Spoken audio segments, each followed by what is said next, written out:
வாழ்க்கையில் நம்மளை விட ரூபா ஒருத்தன் அதிகமாக வச்சுருந்தான் அப்படின்னா அவனை நாம் வந்து அசிங்கமாக பேசக்கூடாது. ரூபா அதிகமாக வச்சுருக்கிறவனே நாம் அசிங்கமாக பேசக்கூடாது.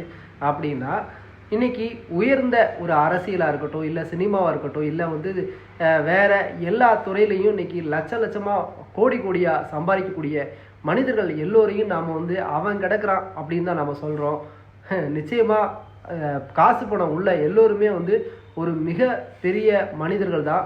காசு பணம் யாருக்கிட்டலாம் இருக்கோ அவங்கள நாம் அவக்குறைவாக நாம் வந்து பேசும்போதும், அவக்குறைவாக அவங்கள நம்ம வந்து நடத்தும் போதும் நமக்கு எந்த விதமான ஒரு நன்மையும் நடக்காது.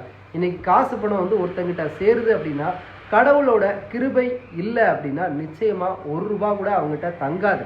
இன்றைக்கி காசு பணம் உள்ள எல்லோரையுமே வந்து மதிப்பாக நம்ம பார்த்தோம் அப்படின்னா நமக்கும் அந்த காசு பணம் சேர்றதுக்கான ஒரு பவரை கடவுள் நிச்சயமாக கொடுப்பாருங்கிறத